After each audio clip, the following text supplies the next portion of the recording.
ছাড়ুন, কপটা গড়িয়ে মুখ পর্যন্ত চলে এলো। জামাই কখন রেডি হতে গেছে, এখনো এলো না?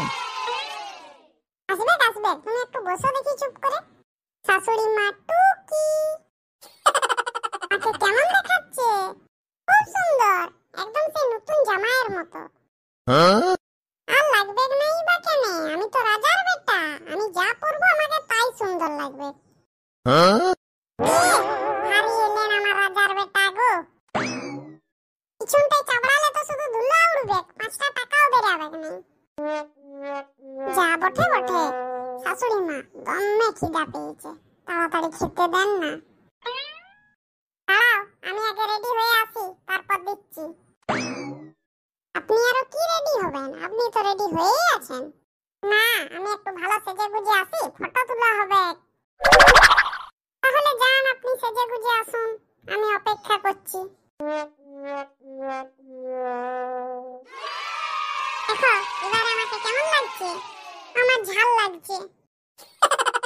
শালা, আমি নতুন জামাই, আমার প্রথম জামাই ষষ্ঠী, আমাকে দিলে একটা পরা লুঙ্গি আর একটা ঘিমা স্যান্ডো গেঞ্জি, আর নিচের বেলায় দেখ। বসো দেখি, আর দেরি করো না। হ্যাঁ মা, বসছি।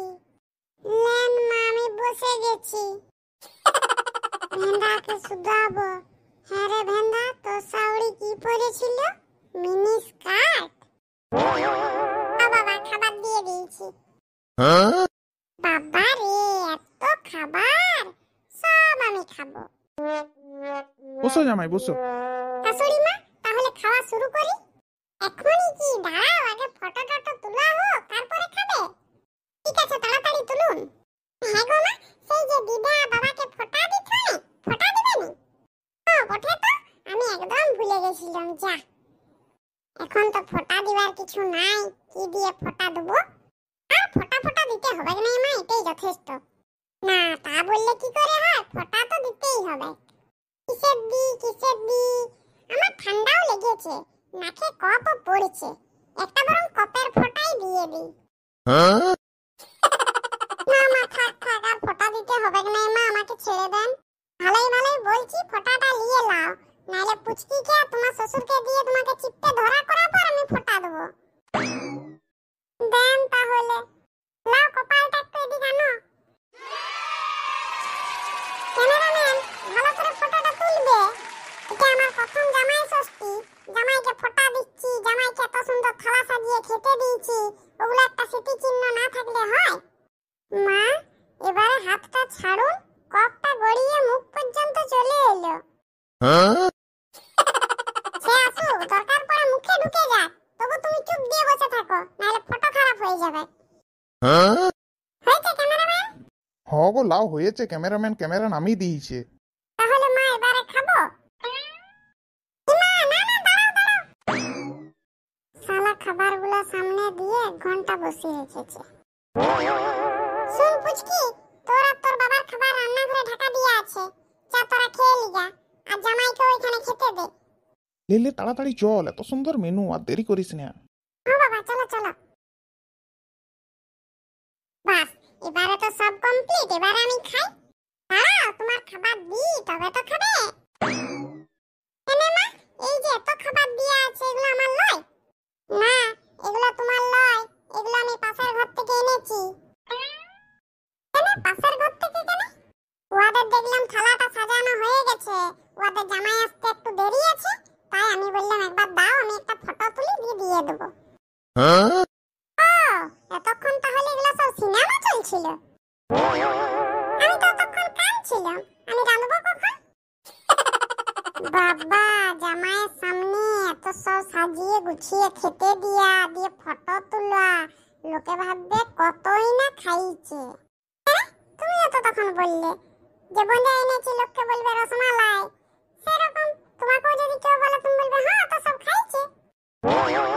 ঠিক আছে, লেন লেন, তোমার খিদা পেয়েছে, এগুলো সব সরিয়ে যেটা আমার খাবার সেটা দেন। লাও জামাই, তোমার খাবার এসে গেছে, তুমি খাও। এই পান্ত ভাত, আলু মাখা আর পেঁয়াজ লঙ্কা, এগুলো দিয়ে কেউ জামাই ষষ্ঠী করে? হ্যাঁ, খাই বই কি, তোমার মতন জামাই হলে খাই। কেন মা,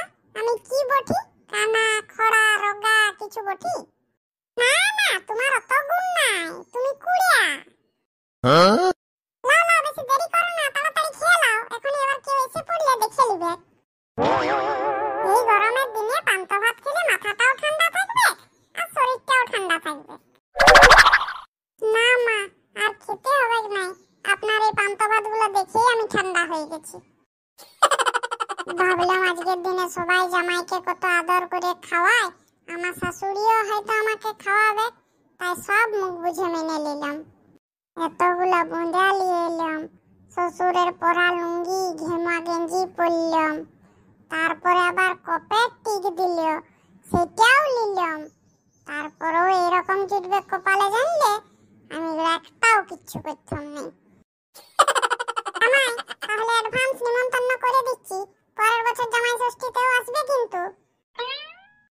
আমাকে তো আর কোনো পাগলা কুকুরে কামড়ায় নাই, মরে গেলেও আমি আর পরের বছর জামাই ষষ্ঠীতে আসবো না। দেখো জামাই, এই যে তুমি পান্তা ভাত খাচ্ছ, এই কথাটা কিন্তু আমাদের পুচকির কানে মোটেও তুলবে নাই। ও যদি তোমাকে জিজ্ঞাসা করে বলবে তুমি এগুলো সব খেয়েছো, খুব ভালো রান্না হয়েছিল। হ্যাঁ, আমি খাই না, আমি শুধু শুধু বলবো। আমি আপনাকে অভিশাপ দিচ্ছি, এবছর তো নাকে কম কফ হয়েছে, তাই আমাকে শুধু টিক পরালেন। পরের বছর দমে কফ হবে, আপনি মুখে বসে থাকবেন।